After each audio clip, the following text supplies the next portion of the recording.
está prohibido acercarse demasiado a Babilonia, como si las ruinas todavía pudieran morder. Y eso es lo extraño, ¿no? Porque cuando uno piensa en una ciudad antigua, imagina piedras rotas, arena, turistas sudando bajo el sol, algún guía señalando muros medio caídos y repitiendo fechas. Nada que justifique miedo, nada que explique por qué, durante años, explorar Babilonia de verdad ha sido difícil, restringido, vigilado, interrumpido o directamente imposible para la mayoría de la gente. Y, sin embargo, con Babilonia ocurre algo raro, muy raro, como si no fuera solo un yacimiento arqueológico, como si fuese un lugar del que el mundo prefiere hablar desde lejos. La explicación oficial siempre suena razonable: protección del patrimonio, inestabilidad política, guerras, saqueos, riesgo para los visitantes. Todo eso es cierto, y al mismo tiempo no alcanza, porque hay lugares igual de frágiles, igual de antiguos, igual de expuestos a conflictos, y aún así no producen esta sensación de frontera invisible. Babilonia sí. Babilonia da la impresión de que no solo se protege una ruina, sino una incomodidad, una vieja incomodidad. Y para entenderlo, hay que empezar por una idea muy simple. Babilonia no es solo una ciudad antigua. Babilonia es un símbolo que ha sobrevivido más que sus muros. Fue una de las grandes capitales de Mesopotamia, al sur del actual Irak, cerca del río Éufrates. Su nombre está ligado a imperios, a reyes, a astronomía, a leyes, a comercio, a escritura, a arquitectura monumental. Cuando hablamos de Babilonia, no hablamos de una aldea perdida en la arena. Hablamos de uno de los centros más poderosos de la antigüedad. Hablamos de un lugar que, en ciertos periodos, organizó el mundo a su alrededor, como si el mundo fuese una extensión de sus puertas. Y luego está el otro nivel, el que no pertenece solo a la historia, sino a la imaginación de la humanidad. La Torre de Babel, la gran prostituta del Apocalipsis, la ciudad del exceso, la ciudad del orgullo, la ciudad del saber prohibido, la ciudad que quiso tocar el cielo y acabó convertida en advertencia. Aunque muchas de esas imágenes mezclan épocas, textos y mitos distintos, en la mente colectiva se fusionaron en una sola palabra: Babilonia.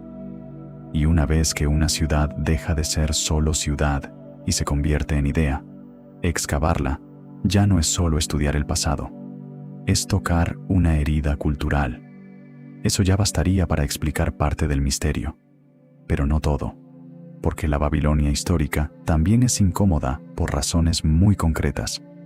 Muchísimo de lo que creemos saber sobre el nacimiento de la civilización pasa por Mesopotamia. Allí aparecen algunos de los primeros sistemas de escritura conocidos, formas avanzadas de administración, observación astronómica sistemática, códigos legales, redes comerciales complejas y modelos urbanos de enorme sofisticación. En otras palabras, cuando Babilonia florecía, buena parte del resto del mundo todavía estaba aprendiendo a organizarse a otra escala. Eso importa por una razón sencilla. Nos obliga a abandonar una fantasía muy moderna, la de pensar que el pasado era necesariamente torpe. Babilonia no encaja bien con esa idea. Sus sacerdotes astrónomos registraban movimientos celestes con una paciencia brutal. Sus escribas trabajaban con miles de tablillas. Sus ingenieros levantaban muros, canales, templos, puertas monumentales. Sus élites entendían algo esencial: quien controla el agua, los archivos y los dioses, controla a la gente. No parece una ciudad primitiva, parece una máquina. Y las máquinas antiguas incomodan más que las ruinas románticas, porque sugieren que la inteligencia humana no avanza siempre en línea recta.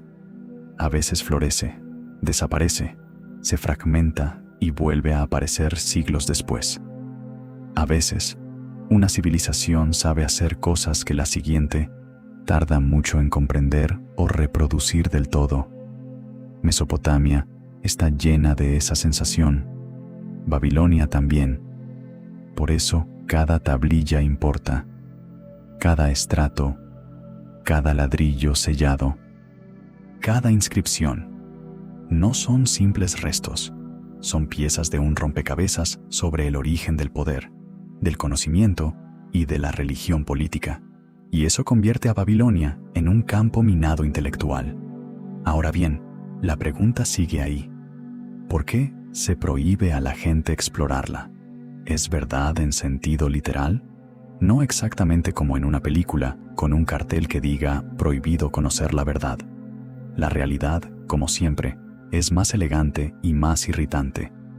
No se necesita una gran conspiración cuando tienes burocracia, conflictos armados, intereses nacionales, propaganda, reconstrucciones polémicas, saqueadores, bases militares y décadas de caos. Todo eso junto produce el mismo resultado. El acceso real queda reducido, fragmentado, condicionado, y el lugar termina siendo más famoso que comprendido. Babilonia fue excavada de forma importante desde finales del siglo XIX y comienzos del XX, especialmente por el arqueólogo alemán Robert Koldewey. Su trabajo permitió identificar estructuras clave, entre ellas sectores de la famosa Puerta de Ishtar, murallas, templos y áreas del gran complejo urbano. Muchos materiales terminaron en museos extranjeros. Esa parte ya es interesante. Cuando una potencia excava, interpreta y exporta fragmentos de una civilización ajena, no solo estudia el pasado, también lo reordena. Decide qué se exhibe, qué se reconstruye, qué se vuelve icónico y qué queda olvidado en cajas, depósitos o publicaciones especializadas que casi nadie lee. Así empieza otra capa del problema. Babilonia no ha pertenecido solo a los babilonios desde hace mucho tiempo. Ha pertenecido al deseo de los imperios posteriores, al deseo de poseer el origen, y luego vino el siglo XX con su talento especial para empeorar todo. Durante el régimen de Saddam Hussein, Babilonia fue objeto de una reconstrucción altamente polémica. Se levantaron muros nuevos sobre restos antiguos, se colocaron ladrillos modernos con inscripciones que glorificaban al propio Saddam, al estilo de Nabucodonosor. Se utilizó el sitio como escenario de poder y continuidad histórica. El mensaje era grosero pero eficaz. Yo no soy solo un gobernante moderno, soy heredero de los grandes reyes de Mesopotamia. Cuando un líder autoritario se apropia de una ruina, la ruina deja de ser un lugar neutral. Se convierte en teatro ideológico. Y aquí ocurre algo fascinante. Babilonia, la ciudad que durante siglos simbolizó el exceso del poder, volvió a ser usada por el poder para narrarse a sí mismo, como si el sitio atrajera ese patrón una y otra vez, como si sus piedras fuesen adictas a los emperadores. ¿Fue esa reconstrucción una forma de preservar? En parte. ¿Fue también una forma de deformar? Sin duda. Muchos arqueólogos criticaron el daño causado por intervenciones modernas que alteraron contextos originales y complicaron la lectura científica del lugar. Esto es importante porque en arqueología el contexto lo es casi todo. Un objeto fuera de su estrato pierde buena parte de su voz, y Babilonia ha sido manipulada tantas veces que, en algunas zonas, separar lo antiguo de lo moderno se vuelve una operación quirúrgica. Como si eso no bastara, después llegaron las guerras contemporáneas. La invasión de Irak en el año 2003 abrió una etapa aún más caótica. El sitio de Babilonia sufrió daños vinculados a presencia militar, movimiento de vehículos pesados, instalaciones temporales y alteraciones del terreno. Hubo denuncias y evaluaciones posteriores sobre deterioro del área arqueológica.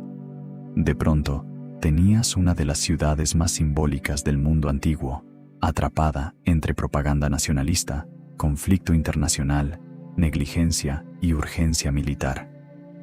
¿Quién explora tranquilamente un lugar así? Nadie. Y sin embargo, incluso esa explicación sigue dejando una sensación extraña. Porque el daño físico es una parte del problema. La otra es el relato. Babilonia no solo fue difícil de visitar o investigar por razones materiales, también fue difícil de contar sin que alguien se adueñara del significado. Para algunos, Babilonia es una joya arqueológica iraquí. Para otros, un símbolo bíblico. Para otros, una advertencia política. Para otros, el eco de conocimientos astronómicos y religiosos que quizá entendemos peor de lo que creemos. Para otros, una palabra cargada de fantasías sobre torres imposibles, jardines colgantes, sacerdotes astrales y cultos oscuros. Cuantas más capas simbólicas acumula un lugar, más difícil es permitir una exploración libre y simple, porque cada explorador llega con hambre de confirmar su versión del mito. Y Babilonia, además, tiene un problema adicional. Está enterrada debajo de demasiadas preguntas enormes. Por ejemplo, ¿cuánto sabemos realmente sobre la religión mesopotámica más allá de resúmenes escolares? Sabemos nombres de dioses, ritos, templos, himnos, festivales, funciones políticas del culto, pero la experiencia interior de ese mundo sigue siendo, en gran parte, opaca para nosotros. Sabemos qué hacían. No siempre sabemos qué sentían al hacerlo, y esa distancia se vuelve más inquietante cuando leemos ciertos textos sobre presagios, astrología, rituales de protección, demonios, enfermedades enviadas por fuerzas invisibles o técnicas de adivinación. El mundo babilónico no separaba lo material de lo sobrenatural como solemos hacerlo hoy. Para ellos, el cosmos estaba lleno de intención. Esa forma de pensar no era simple superstición de gente asustada por truenos. Era un sistema elaborado. Los babilonios observaban el cielo con una disciplina impresionante porque creían que los fenómenos celestes podían leerse como mensajes. Hoy lo miramos y pensamos, ciencia mezclada con religión. Pero para ellos no había esa fractura. Observar era interpretar. Medir era obedecer. Calcular era escuchar. Y eso nos acerca a una posibilidad incómoda. Tal vez Babilonia no era solo poderosa por su ejército o sus murallas. Tal vez también lo era porque había convertido el conocimiento en liturgia. No solo administraban graneros y ejércitos, administraban sentido. Leían el mundo para gobernarlo. Un imperio así da miedo incluso después de muerto. Y aquí empiezan a aparecer las teorías más extrañas. Algunas son frágiles, otras más sugerentes. Una de ellas sostiene que gran parte del saber astronómico mesopotámico todavía está subestimado en la imaginación popular. No porque los especialistas no lo estudien, sino porque el público general sigue pensando en la antigüedad como una especie de infancia borrosa de la humanidad. Pero los registros babilónicos de ciclos planetarios, eclipses y fenómenos celestes muestran continuidad, método y una atención que obliga al respeto. ¿Tenían telescopios? No. Tenían una paciencia obsesiva, tradición escrita y una capacidad de cálculo notable. Sí. Y a veces eso basta para producir resultados sorprendentes. Otra hipótesis, mucho más especulativa, gira en torno a textos rituales y cosmologías que algunos interpretan como vestigios deformados de conocimientos más antiguos aún. Aquí entramos en terreno resbaladizo. Hay quien imagina civilizaciones perdidas, visitantes no humanos o tradiciones desaparecidas absorbidas por Mesopotamia. La mayoría de estas ideas no está demostrada y muchas veces se exageran hasta el ridículo.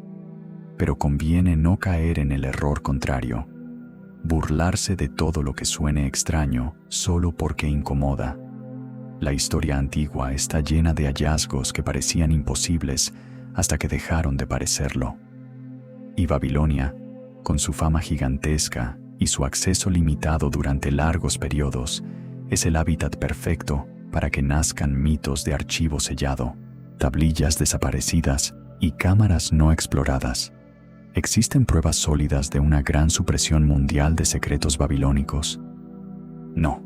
existen razones suficientes para sospechar que el conocimiento disponible al público es solo una fracción de todo lo hallado, disperso o perdido? Sí, absolutamente. Y no hace falta inventar sociedades ocultas. Basta con mirar cómo funciona el mundo real. Excavaciones incompletas, guerras, expolio, colecciones privadas, piezas sin publicar durante décadas, estudios especializados que tardan años, documentos en depósitos, prioridades políticas, falta de financiación, corrupción, tráfico ilegal de antigüedades. La verdad puede quedar enterrada no porque alguien la esconda con capa negra, sino porque el caos es un enterrador excelente. Ahora piensa en esto. Babilonia ha sido saqueada más de una vez, por antiguos invasores, por buscadores de antigüedades, por redes modernas, por la simple brutalidad del conflicto. Cada objeto arrancado de su lugar es una frase arrancada de un libro ya roto. Tal vez por eso el sitio produce tanta frustración. No solo está dañado, está interrumpido. Su historia nos llega con vacíos, como una transmisión en la que siempre falla el sonido en el momento más importante. Y cuando hay vacíos, la imaginación los llena. Uno de los ejemplos más famosos es el de los jardines colgantes. Tradicionalmente se consideran una de las maravillas del mundo antiguo y se asocian a Babilonia, pero su existencia exacta, ubicación y naturaleza siguen siendo discutidas.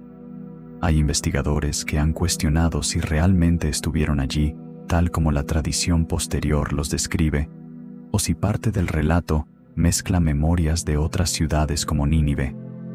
Eso no es un detalle menor.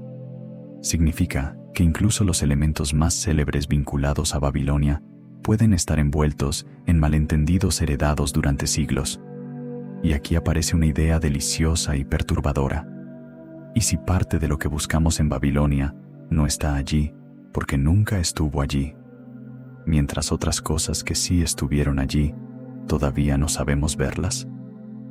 Eso cambiaría toda la sensación del lugar. Ya no sería solo una ruina dañada, sino una especie de espejo defectuoso donde generaciones enteras han proyectado obsesiones distintas. La soberbia humana, la caída de los imperios, el castigo divino, el nacimiento de la ciudad, el archivo del cielo, el laboratorio de la realeza, el escenario del apocalipsis, todo eso pegado sobre un mismo suelo. Y, por supuesto, donde hay una mezcla así, aparecen también criaturas.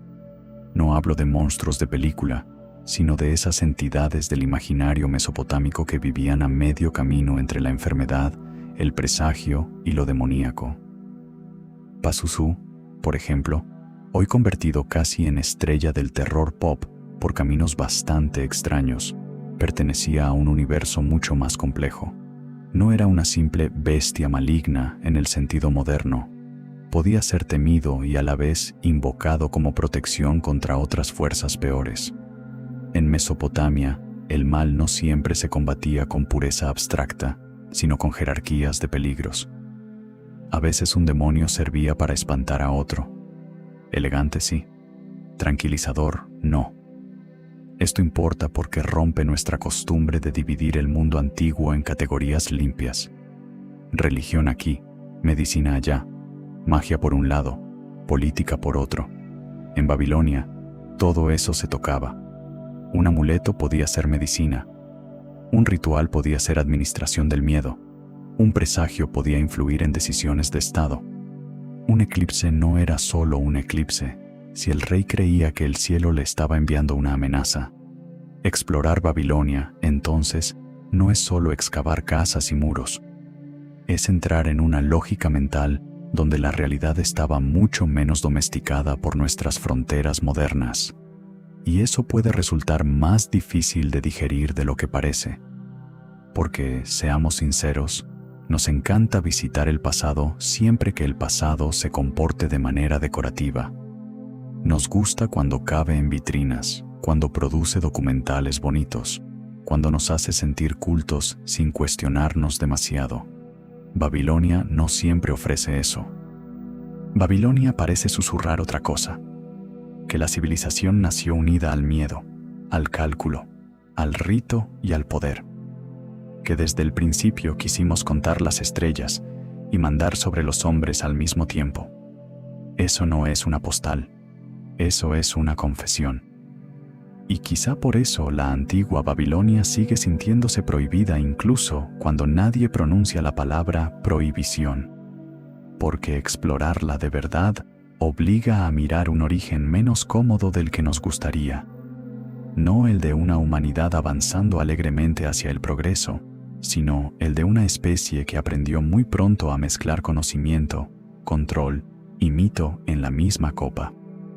La siguiente pregunta es peor, porque si Babilonia fue tan importante, tan simbólica, tan manipulada y tan dañada, entonces, ¿qué se perdió exactamente allí?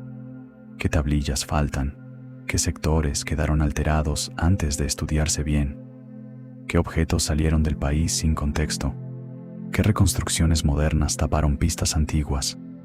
¿Y qué relatos, quizá los más incómodos, quedaron reducidos a notas al pie porque no encajaban en la versión oficial de nadie? Ahí es donde la historia deja de ser una ruina y empieza a parecer un cuarto cerrado. Y todavía no hemos hablado de los reyes que quisieron imitar a los dioses, de los rituales nocturnos en los templos, ni de la posibilidad de que algunas de las leyendas más extrañas asociadas a Babilonia no nacieran del delirio, sino de algo mucho más difícil de explicar. Hay un detalle que casi siempre se cuenta mal sobre Babilonia. Se repite tanto en documentales apresurados, novelas, videos de conspiraciones y discursos religiosos que termina pareciendo una verdad simple. Babilonia cayó, desapareció y quedó convertida en polvo. Fin de la historia. Pero no, lo inquietante de Babilonia es justamente lo contrario. No murió de una sola vez.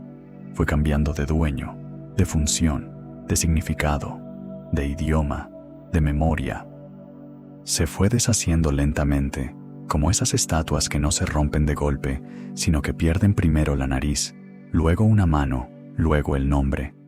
Y esa clase de muerte lenta siempre deja más fantasmas que una catástrofe limpia, porque una ciudad arrasada por completo se vuelve tragedia.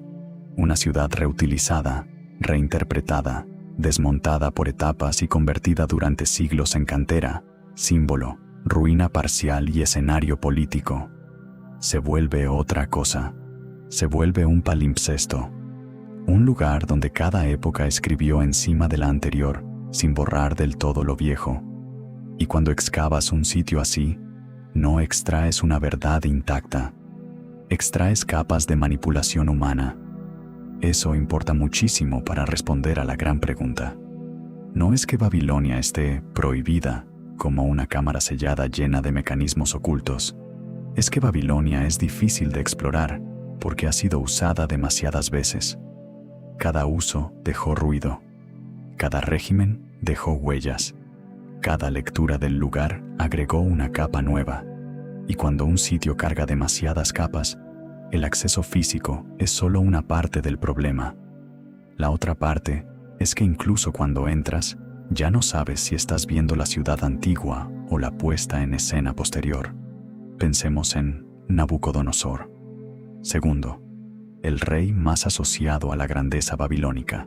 Su figura es central porque bajo su reinado, en el siglo VI antes de nuestra era, Babilonia alcanzó una magnificencia que dejó huella en textos, tradiciones y memorias posteriores.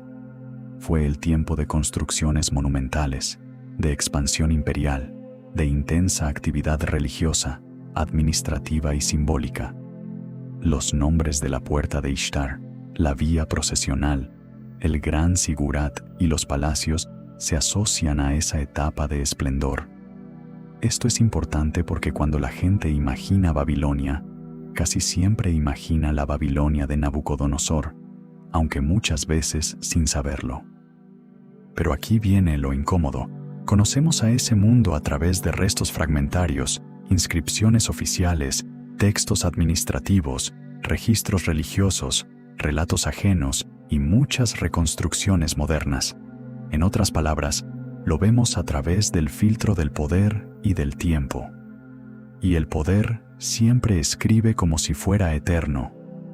Los reyes levantan muros y dejan inscripciones no para contarte la verdad entera, sino para diseñar la versión de la realidad que quieren que sobreviva. Por eso cuando lees los ladrillos inscritos, los cilindros fundacionales o los textos de exaltación real, no debes leerlos como un turista sonriente. Debes leerlos como leerías la propaganda de un Estado moderno. Hay datos valiosos, por supuesto, pero también hay teatro, mucho teatro. Y Babilonia fue maestra en eso. No es casualidad que una ciudad tan asociada al control, la monumentalidad y la liturgia del poder siga siendo hoy un campo de batalla narrativo. El sitio no solo conserva restos arquitectónicos, conserva una guerra por el significado. ¿Era Babilonia un centro civilizatorio extraordinario? Sí. ¿Era también un imperio duro, jerárquico y capaz de violencia masiva? También. ¿Fue un lugar de gran desarrollo intelectual? Sin duda. ¿Fue además una máquina de dominación envuelta en sacralidad? Exactamente. Las dos cosas conviven. Y esa convivencia incomoda porque nos obliga a aceptar que el brillo cultural y la brutalidad política pueden crecer en la misma raíz. Eso quizá explique por qué Babilonia produce sensaciones tan divididas. Algunos la miran con nostalgia por una civilización brillante. Otros la miran como un símbolo de corrupción y soberbia. Otros como un archivo mutilado del conocimiento antiguo. Y otros como una advertencia. Toda ciudad que se cree eterna acaba convertida en un caso de estudio para arqueólogos y militares. Ahora bien, si la ciudad fue tan poderosa, ¿qué tenía exactamente que la hacía distinta? Para responder, hay que bajar del mito a la mecánica. Babilonia estaba inserta en una llanura donde el control del agua no era un lujo, sino una condición de supervivencia. Canales, irrigación, organización agraria, administración de recursos. Nada de eso era glamuroso, pero sin eso no habría habido templos azules ni procesiones grandiosas. Esta parte es crucial porque el poder imperial no nace solo de las ideas, nace de la logística. Y Mesopotamia entendió pronto algo que las potencias posteriores no olvidaron jamás. Quien organiza el agua y el grano puede organizar el futuro.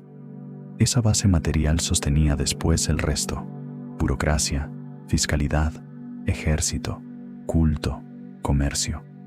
Las tablillas cuneiformes son maravillosas no solo por su antigüedad, sino porque revelan una civilización obsesionada con registrar cantidades, ofrendas, contratos, salarios, observaciones celestes, listas, himnos, presagios, cuentas.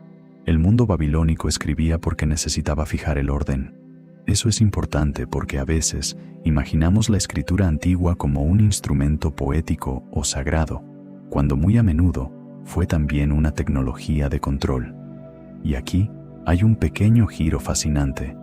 Quizá lo más aterrador de Babilonia no eran sus muros ni sus dioses, sino sus archivos. Piensa en ello un segundo.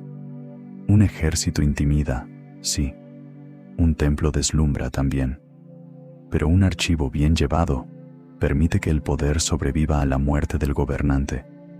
Un archivo sabe cuánto debes, qué tierra cultivas, qué Dios te corresponde, qué eclipse ocurrió, qué presagio inquietó al palacio, qué tributo falta, qué sacerdote habló, qué ritual se celebró. El archivo es memoria organizada. Y la memoria organizada es una forma de dominio. Por eso duele tanto que tantas tablillas, tantos contextos, tantas piezas se hayan dispersado o perdido. Porque no estamos perdiendo simples objetos antiguos. Estamos perdiendo una red, una inteligencia distribuida sobre barro, un cerebro administrativo y ritual que alguna vez coordinó un imperio entero. Y en medio de esa red aparecen zonas especialmente sensibles. Una de ellas es la relación entre realeza y religión. En Babilonia, el rey no gobernaba como un simple administrador secular. Su legitimidad estaba enlazada a los dioses, a los templos, a ceremonias específicas y a una cosmología que daba sentido al orden político. Esto no era decorado espiritual, era estructura de Estado. El templo no estaba al lado del poder, era parte del poder. Eso ayuda a entender por qué ciertos rituales babilónicos nos resultan tan extraños hoy. Algunos festivales, como el Akitu, el Festival del Año Nuevo, tenían dimensiones políticas, cósmicas y religiosas al mismo tiempo. No se trataba solo de celebrar el paso del tiempo, era una renovación del orden del mundo. Los textos y ceremonias reforzaban la posición del rey, la relación con la divinidad y la estabilidad del cosmos. ¿Suena exagerado? Tal vez. Pero esa era la lógica. Si el rito fallaba, si el rey no estaba alineado, si los signos celestes eran adversos, el peligro no era solo político, era ontológico. El mundo podía desajustarse. Esa mezcla de administración y vértigo cósmico es una de las cosas que vuelve tan difícil traducir Babilonia al lenguaje moderno. Nosotros tendemos a separar lo práctico y lo simbólico. Ellos no tanto.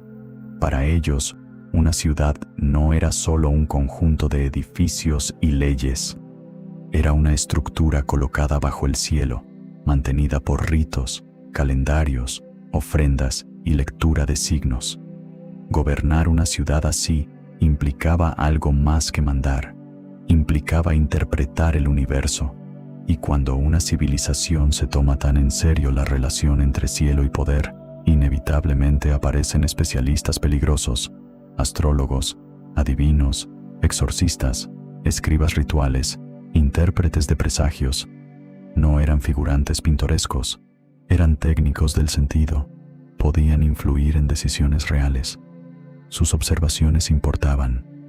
Un mal presagio podía desencadenar respuestas concretas. En ciertos casos, incluso se recurría a medidas extraordinarias para proteger al rey de amenazas anunciadas simbólicamente. Una de las prácticas más inquietantes asociadas a Mesopotamia, aunque no exclusiva de Babilonia, fue la del llamado rey sustituto, en contextos de presagios adversos. Cuando ciertos signos indicaban peligro extremo para el soberano, se podía colocar temporalmente a otra persona en un rol simbólico de rey, para que el mal recaiga sobre él y no sobre el monarca verdadero. Luego se restablecía el orden. El mero hecho de que algo así pudiera formar parte del pensamiento político te dice mucho sobre la textura mental del mundo mesopotámico. No era una superstición de aldea, era una estrategia ritual integrada al funcionamiento del poder. ¿Te das cuenta de lo que eso significa? El estado más refinado del momento podía responder a un eclipse con un protocolo donde la frontera entre teatro, magia y política desaparecía por completo. Ahora imagina explorar una ciudad nacida de esa mentalidad. ¿De verdad crees que bastaría con pasear por unos ladrillos y leer un folleto turístico para entenderla? Y eso nos lleva a otra razón por la cual Babilonia parece resistirse a la exploración sencilla. El sitio material está ahí, sí, pero la ciudad real también estaba hecha de sonido, humo, olor, recitación, barro húmedo, cálculos, temor ritual, multitudes en procesión y noches de observación celeste. Todo eso se perdió. Quedan fragmentos, ecos, inscripciones, restos de murallas, bases arquitectónicas, pero la textura sensorial del lugar se fue. Y cuando falta la textura, la imaginación se vuelve peligrosa. Puede producir maravillas o producir mentiras seductoras. Por eso proliferan teorías de todo tipo. Algunas nacen de lagunas reales del conocimiento, otras de la simple fascinación, y algunas de una necesidad muy humana de creer que, si un lugar parece tan importante, debe ocultar algo todavía más grande que lo demostrado. Tomemos la Torre de Babel. El relato bíblico la convirtió en símbolo universal de soberbia y dispersión lingüística. Históricamente, muchos estudiosos relacionan ese imaginario con el gran sigurat de Babilonia, conocido como Etemenanki, cuyo nombre puede traducirse de manera aproximada como casa del fundamento del cielo y de la tierra. Solo ese nombre ya parece escrito por alguien que sabía cómo fabricar vértigo. El sigurat, reconstruido y transformado en distintas épocas, fue una estructura monumental que impresionó profundamente a quienes la vieron o la imaginaron, y es muy probable que su memoria alimentara la tradición de una torre inmensa ligada al cielo. Lo interesante aquí no es discutir si el relato bíblico describe literalmente el edificio. Lo importante es entender por qué Babilonia se convirtió en la ciudad ideal para alojar un mito así, porque reunía todos los elementos adecuados: poder imperial, arquitectura vertical, multiplicidad de pueblos y lenguas bajo dominio central, ambición de grandeza y una fama que atravesó generaciones. La torre no solo era un edificio, era una interpretación moral del urbanismo imperial, y esa interpretación tuvo consecuencias enormes. Durante siglos, muchísima gente conoció Babilonia no a través de tablillas ni excavaciones, sino a través de sermones, pinturas, traducciones bíblicas y asociaciones morales. Es decir, antes de ser una ruina científica, Babilonia ya era una ruina imaginaria. Ya había sido condenada simbólicamente. Ya estaba narrada como advertencia. Explorarla, entonces, significaba también chocar con una herencia religiosa y cultural inmensa. No llegabas a un terreno vacío. Llegabas a un lugar donde millones de personas ya creían saber lo que representaba. Y luego está el otro gran tema: los objetos que salieron y los que no sabemos si salieron. El expolio arqueológico y el tráfico de antigüedades en Irak han sido problemas enormes, agravados por guerras, inestabilidad y redes internacionales de venta ilegal. A veces las piezas reaparecen, a veces desaparecen para siempre, a veces salen sin contexto, lo cual es casi otra forma de desaparición. Porque un sello, una tablilla o una figurilla fuera de su estrato arqueológico no cuentan lo mismo. Conservan belleza, sí, conservan valor material, quizá, pero pierden gran parte de su capacidad para responder preguntas precisas. Aquí conviene detenerse en algo importante. Mucha gente imagina el robo de antigüedades como si el daño principal fuera quitarle un tesoro a un museo. Pero el daño mayor suele ser epistemológico. Cuando un saqueador abre un agujero, rompe asociaciones, destruye secuencias y convierte el sitio en un rompecabezas con piezas arrancadas a martillazos. Eso significa que Babilonia no solo ha sido físicamente dañada, también ha sido dañada en su inteligibilidad.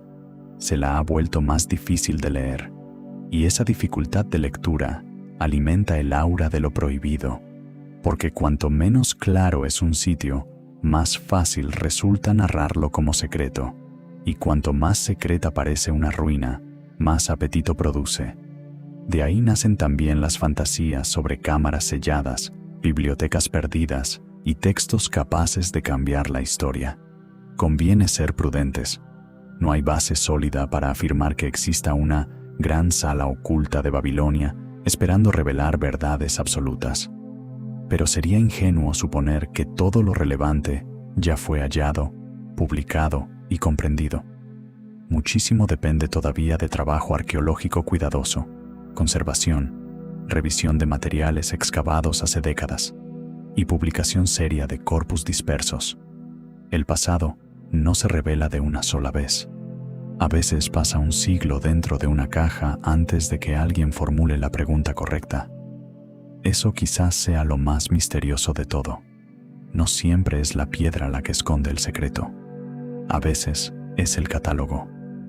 Y hablando de cosas que parecen menos espectaculares de lo que son, vale la pena entrar en los ladrillos mismos. Babilonia fue célebre por su arquitectura en adobe y ladrillo cocido, materiales perfectamente adaptados a su entorno. A ojos modernos, esto puede sonar menos impresionante que el mármol o la piedra monumental de otros mundos antiguos. Error. Precisamente porque gran parte de la arquitectura mesopotámica dependía del ladrillo, su conservación ha sido más frágil, y eso vuelve más valioso cada resto.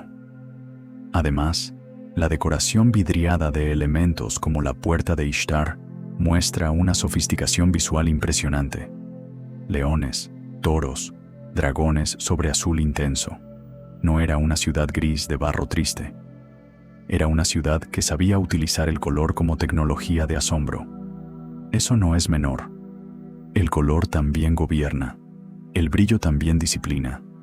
Una puerta monumental no solo marca entrada y salida, produce obediencia emocional.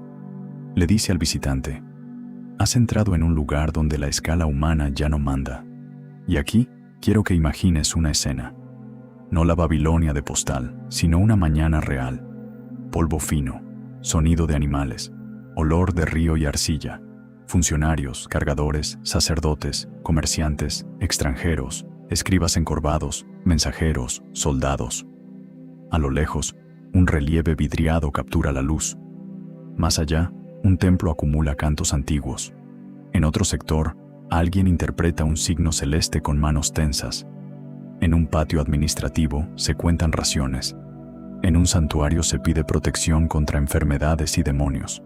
En el palacio se decide un castigo. En una casa modesta se amasa pan. Encima de todos, el mismo cielo. Ahora dime, ¿qué parte exacta de esa ciudad quieres explorar? ¿La material? ¿La política? ¿La religiosa? ¿La mítica? ¿La psicológica? ¿La saqueada? ¿La reconstruida? ¿La que imaginó la Biblia? ¿La que recodificó la modernidad? ¿La que usó un dictador? ¿La que pisaron ejércitos extranjeros? ¿La que todavía duerme bajo capas de tierra y de relato? Ahí está la trampa. Babilonia parece una sola, pero son muchas. Y quizá la prohibición no consiste en impedir físicamente la entrada, sino en algo más sofisticado. Babilonia castiga la mirada simple.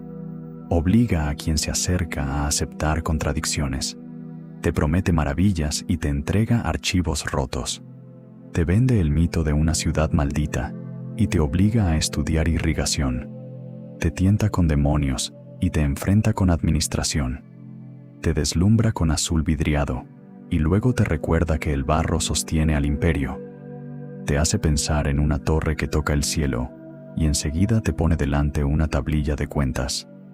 No te deja consumirla como espectáculo puro. Y justo cuando uno acepta esa complejidad, aparece el tema más incómodo de todos. Si Babilonia fue una máquina tan eficaz de unir conocimiento, religión y poder, ¿hasta qué punto seguimos viviendo dentro de su herencia sin darnos cuenta? Porque todavía no hemos llegado a los símbolos más oscuros, ni a los relatos sobre criaturas nocturnas, ni al extraño destino de las ruinas, cuando los imperios modernos empezaron a tratarlas como trofeos o bases de operaciones. Y ahí, justamente ahí, la antigua Babilonia empieza a parecer menos una ciudad muerta, y más una advertencia que nadie terminó de escuchar.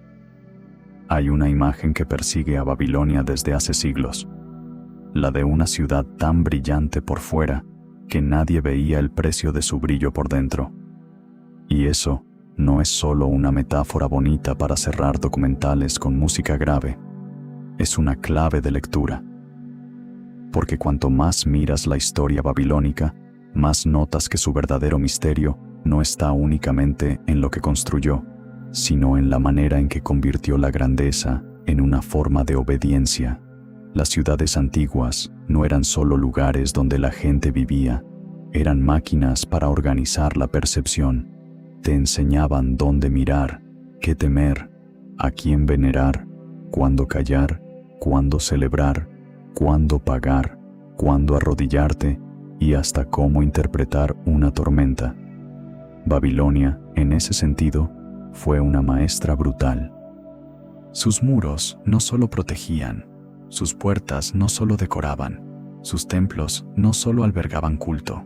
Todo estaba diseñado para recordarle a cada persona, desde el mercader hasta el funcionario, desde el cautivo hasta el sacerdote, que el orden no era una opinión, era una atmósfera. Y cuando un lugar consigue eso, deja una marca muy profunda en la memoria humana, mucho más profunda que un montón de ladrillos. Quizá por eso, las leyendas alrededor de Babilonia no hablan solamente de riqueza o de guerra. Hablan de exceso, de soberbia, de confusión, de rituales, de castigos, de signos celestes, de dioses que observan, de criaturas que acechan, de una ciudad que no se conformó con existir, sino que quiso ocupar el centro del mundo. Y aquí conviene detenerse un momento, porque esa idea del centro del mundo no era una exageración poética sin consecuencias. En muchas culturas antiguas, la ciudad sagrada o imperial no era simplemente una capital administrativa, era un punto de conexión entre cielo, tierra y poder, un eje, un nudo simbólico. Eso ayuda a entender por qué el zigurat y los grandes templos tenían una carga mucho mayor que la de una obra arquitectónica impresionante. No eran simplemente altos, eran mediadores. Su altura no era solo técnica, era teológica. Señalaban, literalmente, una aspiración vertical del poder.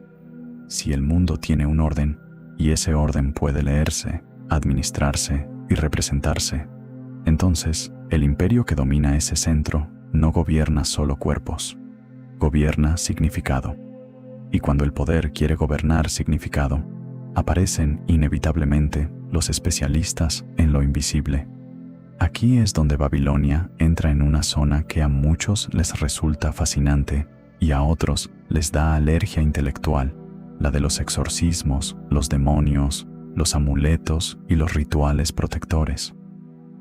El problema es que solemos tratar estos elementos como curiosidades pintorescas, casi como si fueran decoración exótica en los márgenes de una civilización seria. Pero en Mesopotamia no eran los márgenes, eran parte del tejido normal de la vida: enfermedad, fertilidad, destino, desgracia, locura, presagios, partos, epidemias, sombras nocturnas, pesadillas, ruina económica.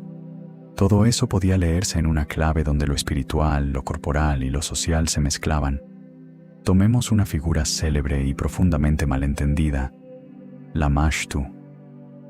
En ciertos textos y tradiciones mesopotámicas, aparece como una entidad temida, asociada al daño contra madres y recién nacidos, a la enfermedad y a una forma de amenaza que no opera como un ejército ni como una ley, sino como una intrusión. No es un monstruo en el sentido infantil del término. Es una representación del peligro íntimo, del desastre que entra en casa, del mal que no respeta paredes ni inocencia.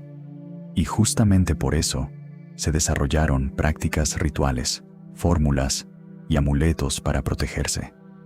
Esto importa muchísimo, porque revela algo profundo sobre Babilonia y su mundo mental. Una civilización capaz de cálculos astronómicos admirables y de arquitectura monumental, también vivía rodeada por una geografía de amenazas invisibles. No había contradicción. Nadie pensaba: si somos sofisticados, ya no necesitamos rituales contra el mal. Al contrario, cuanto más compleja era la civilización, más sofisticada podía volverse también su gestión del miedo. Eso debería hacernos más humildes. Nos gusta reírnos del pasado como si el pasado creyera cosas absurdas y nosotros ya fuésemos inmunes. Pero basta mirar alrededor para ver que la humanidad no dejó de ritualizar su miedo. Solo cambió de lenguaje.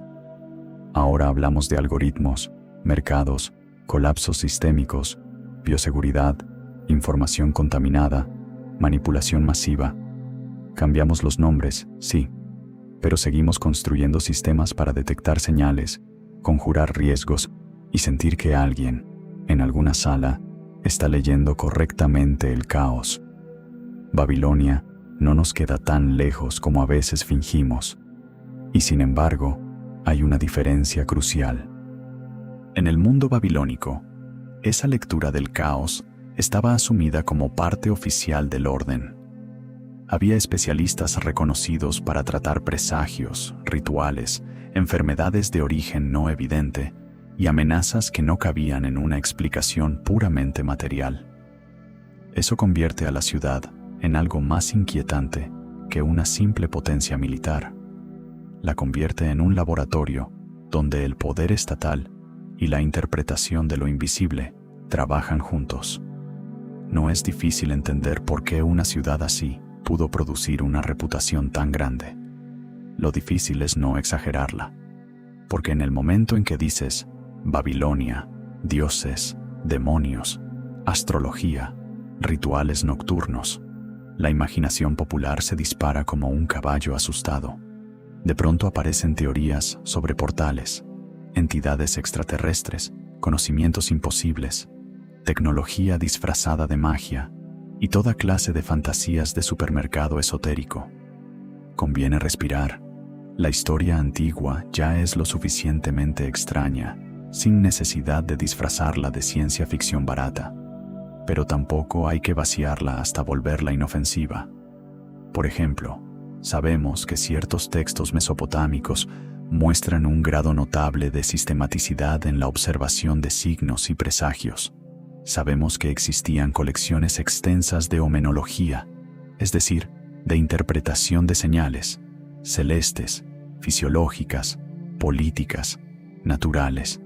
Sabemos que el cielo era leído con enorme atención, porque se consideraba una superficie donde los dioses podían escribir advertencias.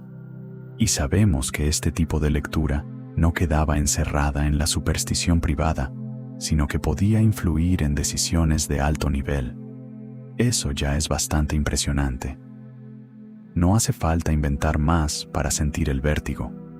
De hecho, en cierto sentido, lo más inquietante no es pensar que los babilonios tenían secretos sobrenaturales, sino aceptar que lograron construir una cultura en la que la incertidumbre fue institucionalizada. El imperio no decía, no hay caos. Decía, el caos puede leerse, clasificarse, responderse. Y ahí aparece una forma muy refinada de control. Si convences a la sociedad de que cada anomalía tiene intérpretes autorizados, entonces también conviertes el miedo en una rama de la administración. Ahora mira de nuevo las ruinas. Mira la Babilonia excavada, dañada, reconstruida, museificada, militarizada, fotografiada desde arriba, protegida en papeles oficiales, vaciada a ratos de visitantes, rodeada durante años por dificultad logística, inseguridad y relatos inflados. ¿Entiendes por qué parece prohibida? No solo porque el acceso físico haya sido complicado, sino porque el lugar mismo todavía está cubierto por una niebla de interpretaciones incompatibles. Para unos es patrimonio nacional, para otros es el escenario real de relatos bíblicos, para otros es una advertencia moral sobre el orgullo humano, para otros un campo arqueológico mutilado por la política moderna, para otros una herida abierta del expolio colonial y de la guerra, y para otros, claro, la pantalla perfecta donde proyectar delirios cósmicos. Explorar Babilonia exige atravesar todas esas capas sin volverte esclavo de ninguna. Y todavía hay más, porque cuando hablamos de Babilonia solemos hablar de arriba: reyes, puertas, torres, templos, festivales, archivos, sacerdotes, símbolos. Pero, ¿qué pasa con la vida corriente? ¿Qué pasa con la gente que no escribía inscripciones gloriosas ni interpretaba eclipses? Esa pregunta es importante porque una ciudad imperial siempre corre el riesgo de contarse solo desde la mirada del palacio. Y sin embargo, bajo toda esa grandiosidad, había también cocinas, talleres, patios, conflictos domésticos, deuda, enfermedad, trabajo agotador, nacimientos, funerales y miedo cotidiano. Eso cambia la imagen. De pronto Babilonia ya no es solo una máquina de poder, es también una densidad humana gigantesca. Y cuanto más humana la haces, más perturbadora se vuelve. Porque entiendes que los grandes símbolos no flotaban sobre el vacío, caían sobre espaldas concretas. Cada muro requería manos, cada ceremonia requería cuerpos, cada tablilla registrada implicaba una relación económica, cada orden cósmico tenía un precio en tiempo, en obediencia o en sufrimiento. Esto también importa para la pregunta central. Tal vez a la gente se le dificulta explorar la antigua Babilonia porque, en el fondo, nadie quiere explorar del todo cómo nace una civilización monumental. Preferimos admirar el resultado. Menos cómodo es mirar el costo. Y en Babilonia el costo estaba en todas partes. En las campañas militares que alimentaban el prestigio imperial, en las deportaciones de pueblos vencidos, en la concentración de riqueza y de símbolos, en la capacidad del Estado para absorber trabajo y lealtad, en la teatralización de la autoridad. Cuando un imperio se presenta como reflejo del orden cósmico, disentir no es solo desobedecer, es colocarte contra el mundo tal como ha sido narrado. Esa es una forma de poder muy sofisticada, también muy peligrosa. Quizá por eso Babilonia sigue siendo útil como metáfora hasta hoy. Cuando la gente habla de Babilonia, en sentido figurado, rara vez se refiere simplemente a una ciudad antigua de Irak. Se refiere a una concentración excesiva de riqueza, arrogancia, artificio, control, decadencia o confusión moral.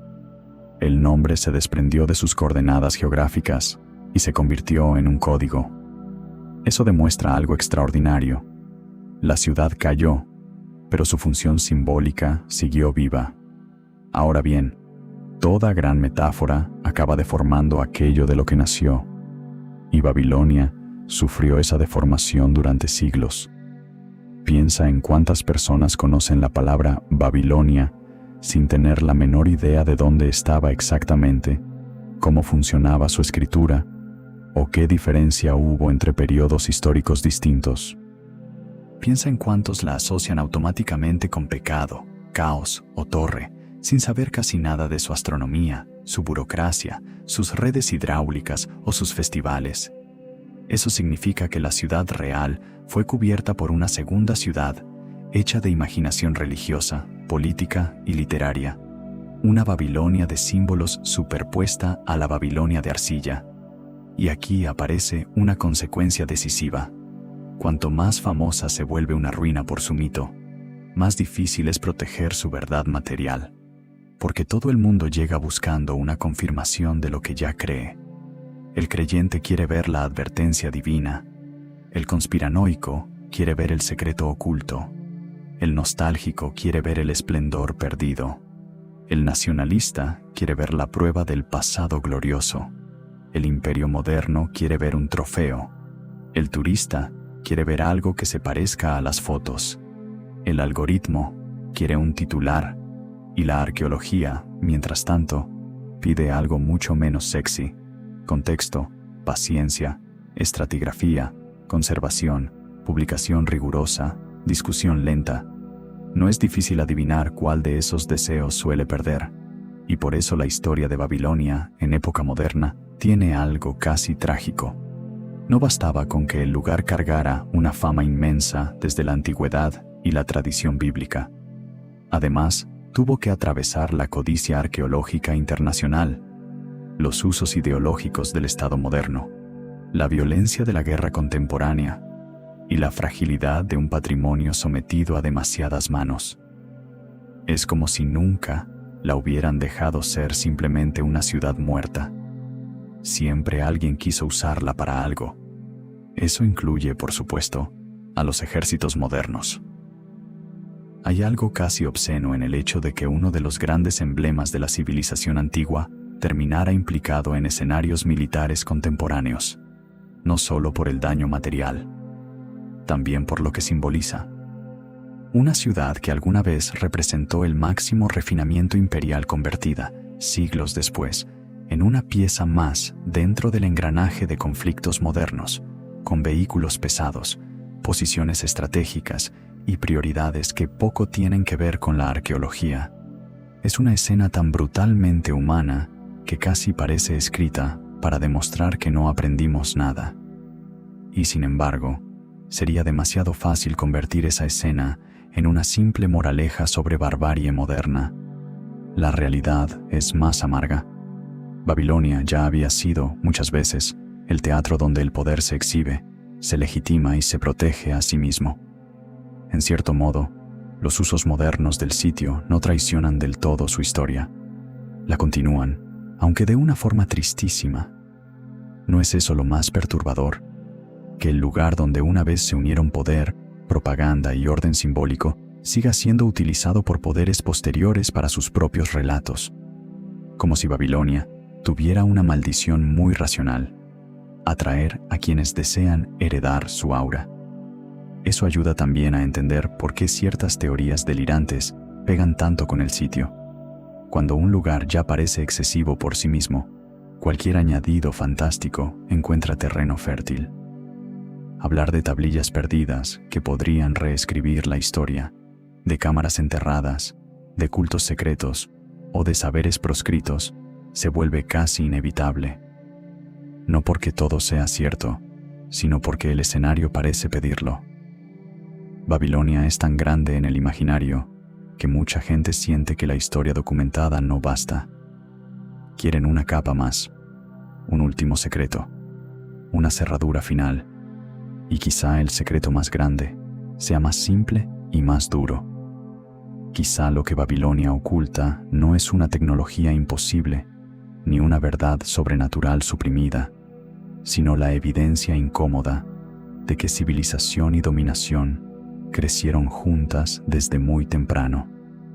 Que nuestras primeras grandes ciudades no fueron solo cunas de arte, leyes y conocimiento, sino también laboratorios de jerarquía, administración total, propaganda sacralizada y control del miedo. Eso cuesta más de aceptar que cualquier leyenda sobre cámaras selladas.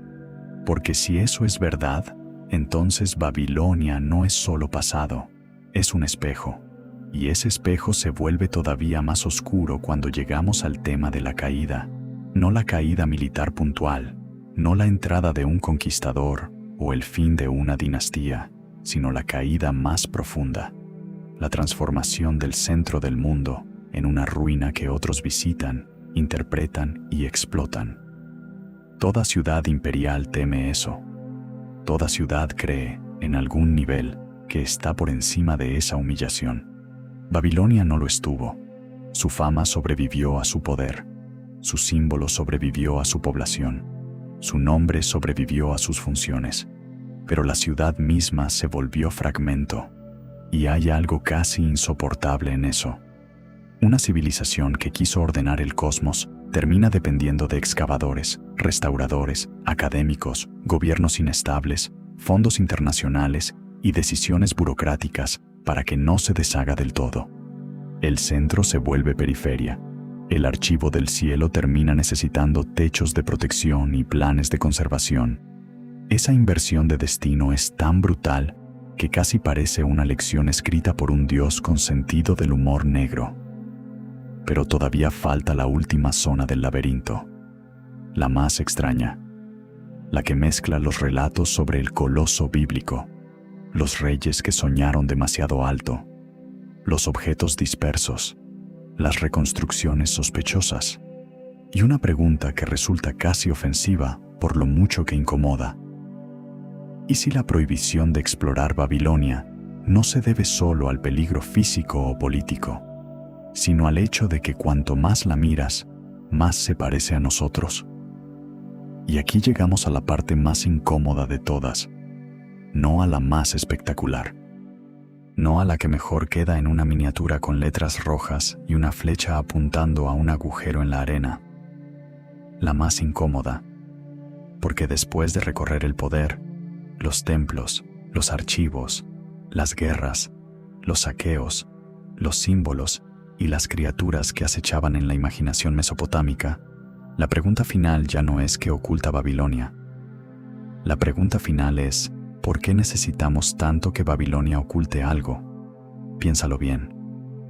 Cuando la gente oye que explorar la antigua Babilonia ha sido difícil, restringido, interrumpido o controlado durante años, una parte de la mente se activa de inmediato y dice, claro, entonces debe haber un secreto, algo demasiado grande, algo que no quieren que veamos, una cámara, una tablilla prohibida, un texto que desmienta religiones, un mecanismo imposible, una prueba de visitantes extraños, una biblioteca enterrada. Cualquier cosa sirve, siempre que convierta la historia en una conspiración elegante. Pero el mundo real rara vez funciona así. Y sin embargo, eso no significa que el misterio desaparezca. A veces el misterio verdadero es peor, más humano, más pegajoso, más difícil de vender en formato de revelación explosiva. Porque quizá Babilonia no necesita ocultar una sola gran verdad. Quizá basta con reunir muchas verdades incómodas a la vez. La primera ya la hemos rozado. La civilización no nació limpia. No nació como un festival de sabios pacíficos inventando escritura por amor al conocimiento. Nació también como contabilidad, administración del excedente, concentración del poder, obediencia ritual y capacidad de registrar quién debía qué a quién. La escritura sirve para poemas, sí, pero también sirve para impuestos. Los templos inspiran, sí, pero también organizan jerarquías. Las murallas protegen, sí, pero también separan a los que mandan de los que obedecen. Babilonia no inventó estas tensiones, pero las perfeccionó en una escala que dejó huella. La segunda verdad es igual de incómoda. Las culturas más sofisticadas no están vacunadas contra el miedo. A veces lo refinan. Babilonia observó el cielo con disciplina admirable y al mismo tiempo interpretó señales, presagios y amenazas invisibles como elementos centrales del orden político. Eso no la vuelve ridícula, la vuelve honesta, mucho más honesta que nosotros, que seguimos organizando sistemas enteros para responder al miedo, solo que ahora lo hacemos con otro vocabulario y con pantallas más caras. La tercera es casi dolorosa. El pasado no se pierde únicamente por ignorancia, también se pierde por uso excesivo. Babilonia fue usada por excavadores, por museos, por ideologías nacionales, por propaganda personalista, por conflictos militares, por turistas, por teólogos, por novelistas, por conspiranoicos, por imperios antiguos y modernos. Cada uno arrancó un trozo del lugar, aunque no siempre en sentido literal. Algunos arrancaron ladrillos, otros arrancaron contexto, otros arrancaron significado. El resultado es el mismo, una ruina saturada de manos ajenas. Y ahí es donde la prohibición adopta su forma más extraña. No hace falta cerrar del todo una puerta para impedir una exploración real. Basta con convertir el lugar en un campo de fuerzas incompatible. Basta con que el acceso esté condicionado por seguridad, burocracia, intereses estatales, restauraciones problemáticas, daños acumulados, discursos rivales y décadas de inestabilidad. Basta con que la versión popular del sitio sea más fuerte que la evidencia lenta. Basta con que la gente llegue buscando una confirmación emocional y no una comprensión. Eso, en el fondo, es una prohibición muy moderna. Nadie te dice, no entres. Simplemente te recibe una nube tan espesa de capas políticas, materiales y simbólicas que ya no sabes dónde poner el pie. Tal vez por eso Babilonia sigue siendo tan poderosa. No porque sea inaccesible en el sentido absoluto, sino porque jamás se deja reducir a una sola lectura. Si la miras como patrimonio arqueológico, te responde con Biblia. Si la miras como símbolo bíblico, te responde con burocracia de barro. Si la miras como cuna del conocimiento, te responde con violencia imperial. Si la miras como ciudad maldita, te responde con ingeniería hidráulica. Si la miras como mito, te arroja tablillas contables. Si la miras como ruina científica, te recuerda que fue también escenario de obsesiones religiosas y de propaganda moderna. Siempre te obliga a corregirte. Y eso me lleva a uno de los temas más resbaladizos, lo que probablemente se perdió para siempre. No podemos saberlo del todo, y precisamente por eso resulta tan irritante. ¿Cuántas tablillas desaparecieron sin registro claro? ¿Cuántos sectores del sitio fueron alterados antes de documentarse bien? ¿Cuántas piezas terminaron en colecciones privadas, lejos de cualquier lectura contextual seria? ¿Cuántos errores de reconstrucción taparon información valiosa? ¿Cuántas cosas fueron excavadas antes de que existieran métodos arqueológicos tan finos como los actuales, y por lo tanto, quedaron interpretadas desde categorías demasiado rígidas o demasiado pobres? Estas preguntas no son un capricho, son el corazón del problema, porque toda nuestra imagen de Babilonia depende de un rompecabezas incompleto, y en un rompecabezas así no solo faltan piezas, a veces sobran piezas mal colocadas. Mira el caso de los jardines colgantes, una de las maravillas más repetidas de la antigüedad. La tradición los asocia con Babilonia, pero su localización exacta y hasta su relación real con la ciudad siguen siendo objeto de debate. A algunos, eso les parece una decepción. A mí, me parece un regalo perverso, porque demuestra cómo funciona la fama antigua. Un elemento puede volverse inseparable de una ciudad, aunque su base histórica sea más incierta de lo que el público imagina. Eso no destruye el misterio, lo vuelve más fino. Ya no buscas simplemente la maravilla. Buscas entender cómo se fabrica una maravilla en la memoria humana. Y Babilonia es especialista en eso. Es especialista en producir imágenes mentales más grandes que sus restos visibles. La Torre de Babel es el ejemplo perfecto. Tal vez no haya otra estructura en la imaginación occidental que haya transformado tanto una ciudad real en un símbolo total. La torre ya no pertenece solo a la arqueología, pertenece al lenguaje, al orgullo, a la fragmentación, a la ambición humana, a la confusión de lenguas, al castigo, a la metáfora universal de querer subir demasiado alto. Una vez que un lugar entra en ese nivel de simbolización, resulta casi imposible devolverlo a la escala humana sin que alguien se enfade. Pero hay algo aún más fascinante. La torre no solo representa arrogancia, también representa una obsesión humana que no ha desaparecido nunca, la necesidad de centralizarlo todo. Lengua, poder, archivo, arquitectura, significado, destino. Babilonia, real o imaginada, encarna esa tentación. La tentación de construir un centro tan absoluto que nadie quede fuera de su sombra. Y aquí es donde la ciudad deja de ser antigua en sentido cómodo. Porque, seamos sinceros, el impulso babilónico sigue vivo. No en zigurats de ladrillo vidriado, quizá, pero sí en sistemas que quieren unir información, autoridad y relato bajo una sola lógica. Sigue vivo en la fascinación por medirlo todo, registrarlo todo, anticiparlo todo, interpretarlo todo, administrarlo todo. Sigue vivo en la alianza entre conocimiento y control. Sigue vivo en la idea de que si reunimos suficientes datos, suficientes signos, suficientes predicciones, entonces podremos dominar la incertidumbre. ¿No te suena sospechosamente familiar? Por eso decía antes que el verdadero espejo de Babilonia no está enterrado en la arena. Está aquí, en nosotros, en nuestras ciudades hipertecnológicas, en nuestra ansiedad por el orden, en nuestras narrativas sobre seguridad, en nuestras liturgias modernas del progreso, en la forma en que convertimos información en autoridad.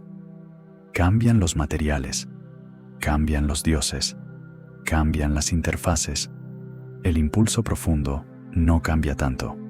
Y esa puede ser la razón más perturbadora por la que Babilonia parece prohibida, porque cuanto más de cerca la estudias, menos tranquilizador se vuelve el pasado. Descubres que la distancia no es tan grande.